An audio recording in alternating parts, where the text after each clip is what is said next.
ఒకప్పుడు హిందూయిజం గురించి మాట్లాడాలి అంటే భయపడేవారు, చెప్పుకోవటానికి నామోషి ఫీల్ అయ్యేవారు. కానీ ఇప్పుడు హిందువుగా చెప్పుకోవటానికి పోటీ పడుతున్నారు. అయితే ఈ ట్రెండ్ మన భారత్లో ఇంకా ఆ స్థాయికి రాలేదు. కానీ ఇండోనేషియాలో మాత్రం హిందూ ధర్మానికి పాపులారిటీ పెరుగుతోంది. టాప్ లెవెల్ పాలకుల నుంచి సామాన్య ప్రజలు కూడా పెద్ద సంఖ్యలో హిందూ ధర్మాన్ని ఆలింగనం చేసుకుంటున్నారు. ప్రపంచంలోనే అతి ఎక్కువ మంది ముస్లింలున్న ఇండోనేషియాలో ఇప్పుడు అన్ని మతాల వారు కూడా హిందుత్వాన్ని స్వీకరిస్తున్నారు. భారతీయ సనాతన ధర్మంలో అంతులేని ఆనందం ఉందని, సాదాసీదాగా బతుకుతూ అత్యున్నతమైన జీవిత విలువలను పాటించే అవకాశం ఉంది ఒక్క హిందూ ధర్మంలోనే అంటున్నారు. అక్కడ మతం మార్చుకున్న పలువురు ఈ అభిప్రాయాన్ని వ్యక్తం చేస్తున్నారు. మరి వారిని మతం మార్చుకునేలా ప్రేరేపిస్తున్న కారణాలేంటి?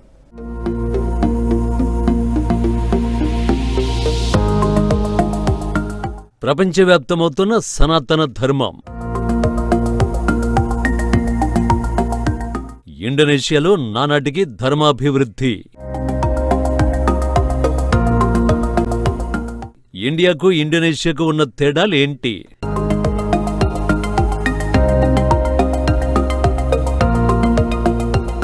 ఇండియా హిందువులు మెజారిటీ గల దేశం. ఇండోనేషియా ముస్లింలు మెజారిటీ గల దేశం. ఇండియా, ఇండోనేషియా రెండు కూడా ఉచ్చారణకు అత్యంత దగ్గరగా ఉంటాయి. అసలు ఇండియా నుంచే ఇండోనేషియా పుట్టిందని కూడా అర్థం చేసుకోవాలంటారు భూగోళ సామాజిక శాస్త్రవేత్తలు. అయినా ఇండియాలో ఇప్పుడిప్పుడే హిందుత్వానికి ఆదరణ లభిస్తోంది. కానీ ఇండోనేషియాలో శతాబ్దాల క్రితం నుంచే సనాతన ధర్మ స్ఫూర్తి పరిఢవిల్లుతోంది. ఇంకా చెప్పాలంటే ఇండియా కంటే కూడా ఇండోనేషియాలోనే సనాతన ధర్మానురక్తి ఎక్కువగా ఉందంటే అతిశయోక్తి కాదు. ఆ వివరాలు మరి కాస్త లోతులకు వెళుతూ చెప్పుకుందాం. కానీ ముందుగా ఇండోనేషియాలోని ముస్లిం ప్రజానీకం గాని, క్రిస్టియన్లు గాని హిందూ ధర్మంలోకి ఎందుకు వస్తున్నారు అన్నది అత్యంత ఆసక్తికరంగా మారుతోంది. గత కొన్నేళ్లుగా ఇండోనేషియాలో సనాతన హిందూ ధర్మంలోకి మారుతున్న ప్రజల సంఖ్య రాను పెరుగుతూ ఉండడమే ప్రపంచవ్యాప్తంగా చర్చాంశంగా మారుతోంది.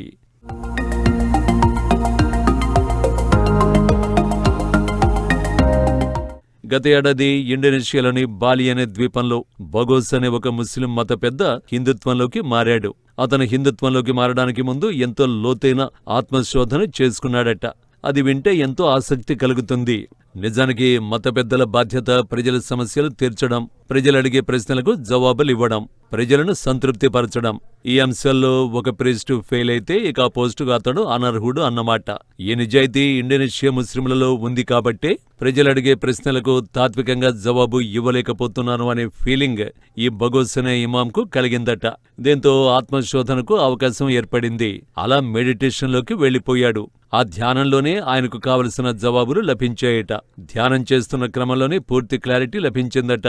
వేదాలను ఆశ్రయిస్తే ప్రశ్నలకు జవాబు దొరుకుతుందనే క్లారిటీ తన అంతరాత్మకు ఎవరో చెప్పినట్టుగా ఆ ధ్యానంలో తోచిందట.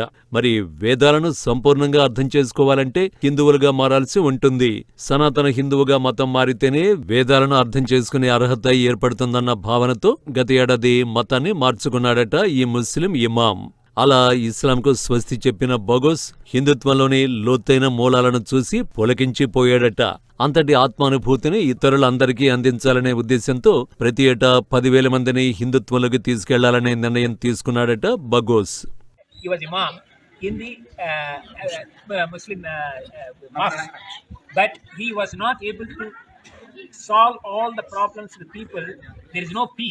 So he went and did meditation, and he found some voice told him to go for Vedas and Hinduism.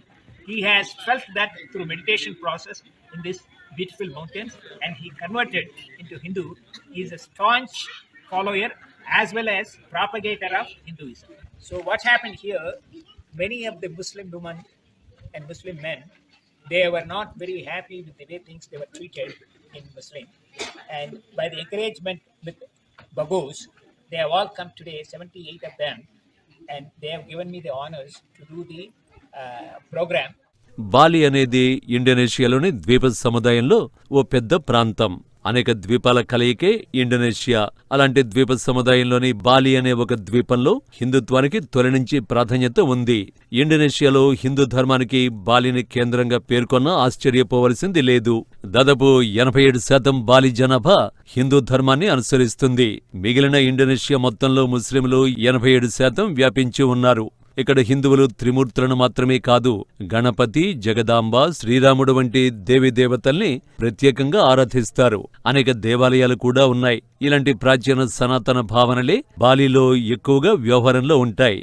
ఇలా హిందుత్వాన్ని దగ్గరగా పరిశీలిస్తున్న బగోస్కు ఇస్లాం ధర్మంలో తాను అన్వేషించిన ప్రశ్నలకు జవాబు దొరక్కపోవడంతో తాను మారడమే కాక ఏటా 10,000 మందిని హిందుత్వంలోకి తీసుకురావాలని నిర్ణయించుకోవడం ఆసక్తి రేపుతోంది.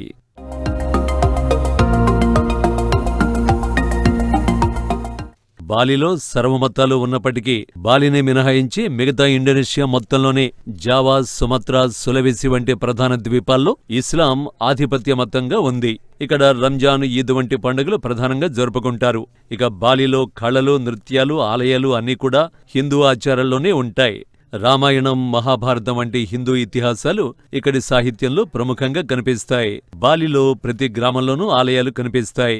దేవీ దేవతలకు అర్చనలు, పుష్పాభిషేకాలు వంటివి నిత్యకృత్యంగా చెబుతారు. అయితే ఇండోనేషియా మొత్తంలో ఇస్లాం సంప్రదాయం ప్రముఖంగా కనిపించినా ఎక్కడ కూడా ఇండియాలో కనిపించే హిందూ ద్వేషం గాని, ఇస్లామిక్ ఆధిపత్య ధోరణి గాని కనిపించదు. అందుకారణంగా వారు ఒకటే చెబుతారు, ఇస్లాం అనేది ఆధునిక మతమని.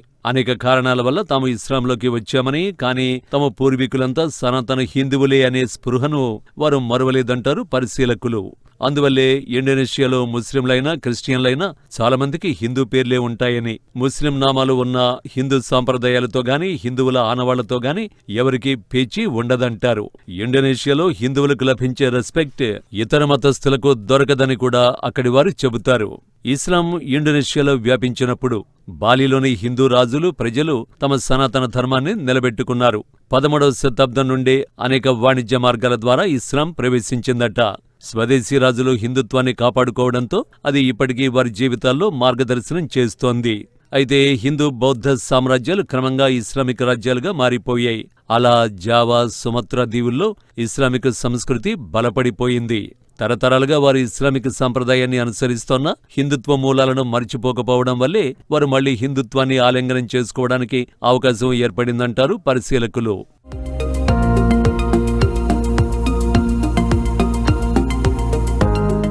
ఒక్క బాలిలోనే కాదు, ఇండోనేషియాలో ఎక్కడ చూసినా హిందుత్వంలోకి ఇలాంటి మత మార్పిళ్లు జోరుగా జరుగుతున్నాయి. పెద్దవారు మాత్రమే కాదు, యూత్ కూడా పెద్ద ఎత్తున హిందుత్వంలోకి వచ్చేస్తున్నారు. 3 ఏళ్ల క్రితం ఇండోనేషియా మాజీ అధ్యక్షుడైన సుకర్నో కూతురు సుక్మావతి సుకర్నో పుత్రి ఇస్లాంకు గుడ్ బై చెప్పి హిందుత్వంలోకి ఒదిగిపోయింది. మాజీ రాష్ట్రపతి కూతురు ఇస్లాంను వీడడంతో ఆమె తర్వాత ఈ ప్రక్రియ మరింతగా ఊపందుకుంది అంటున్నారు. శుద్ధి వదాని అనే కార్యక్రమం ద్వారా ఇస్లాం నుంచి హిందుత్వంలోకి చేరిపోతున్నారు. అయితే ఇందుకు కూడా విశ్వాసపరమైన, తాత్వికపరమైన కారణాలు ఉన్నాయంటున్నారు ఈ మత మార్పిళ్లను దగ్గరుండి జరిపిస్తున్నవారు. హిందుత్వంలో నిరాకార, నిర్గుణ స్వరూపాన్ని పూజించే సంప్రదాయం ఒకటి ఉండేది. అది ఇండియాలోనూ ఉంది. అలాగే భారతీయ తాత్విక చింతనలో నిరాకార, నిర్గుణ పరబ్రహ్మ స్వరూపానిదే ఇప్పటికీ పైచేయి. బాగా పాపులర్ అయిన పూజలు, జపాలు, హోమాలు తదుపరి కాలంలోనే ప్రాచుర్యంలోకి వచ్చాయి. ఈ ప్రక్రియలన్నీ పౌరాణిక విశ్వాసాలను ఆచరణలోకి తీసుకురావడం వల్ల బలపడ్డాయంటారు. కానీ అద్వైత సిద్ధాంతాన్ని బలంగా వినిపించే భారత్లో నిరాకార, నిర్గుణ తత్వానిదే పైచేయి. అయితే ఇండోనేషియాలో ఇలాంటి ఫిలాసఫీకే బలమైన పునాదులు ఉన్నాయట. అందువల్లే వేదాల వైపు ప్రజలు ఎక్కువగా మొగ్గు చూపి ఆ వేదాలను అనుసరించే హిందుత్వం వైపు ఆకర్షితులవుతున్నారట.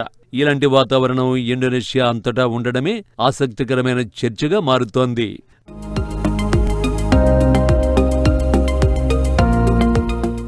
మరోవైపు ఇండోనేషియాలో ఇస్లాం అత్యంత బలమైన మతమైనప్పటికీ అక్కడ హిందువుల మీద, హిందూ ఆచారాల మీద ద్వేషం లేకపోవడమే ఇండియాలో ఆశ్చర్యకరంగా మారుతోంది. ఇండోనేషియాకు బలమైన ఆదాయ వనరు టూరిజమే. ఈ టూరిజం అనేది అక్కడి ఆలయాలు, గోపురాలు, హిందూ సాంస్కృతిక ఆనవాళ్ల మీదుగానే వర్ధిల్లుతోంది. ఇండోనేషియాకు తిండి పెడుతున్న హిందుత్వ మూలాల్ని వారు ఎందుకు కోల్పోతారు? అందుకే వారు హిందుత్వంలోకి ఈజీగా వచ్చేస్తున్నారంటారు విశ్లేషకులు. కానీ అందుకు భిన్నంగా ఇండియాలో మాత్రం హిందూ ద్వేషం, హిందూ సాంస్కృతిక వైరాన్ని రాజకీయ కారణంగా చూపుతూ సనాతన ధర్మానికి ద్రోహం తలపెడుతున్నారన్న భావన క్రమంగా బలపడుతోంది. ఇండోనేషియాలో రాజకీయ పార్టీలు హిందుత్వాన్ని తమకు అనుకూలంగా మలుచుకుంటుండగా ఇండియాలోని అనేక రాజకీయ పార్టీలు హిందువులను టార్గెట్ చేస్తూ ముస్లింలను మాత్రమే దగ్గరకు తీసుకుంటూ ఆత్మవంచన చేసుకుంటున్నాయన్న విమర్శలు వ్యక్తమవుతున్నాయి.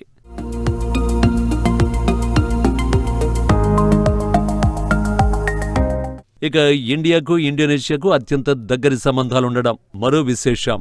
1850లోనే బ్రిటిష్ పండితులు ఆ ద్వీప సముదాయానికి ఇండోనేషియా అనే పేరు పెట్టారట.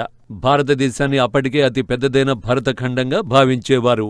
భారత్కు దగ్గరగా ఉండడమే కాక భారత సంస్కృతి, సాంప్రదాయాలు, వాణిజ్యపరమైన సంబంధాలు పుష్కలంగా ఉండడం మూలాన ఈ ప్రాంతానికి ఇండోనేషియా అనే పేరు ఖరారు చేశారట.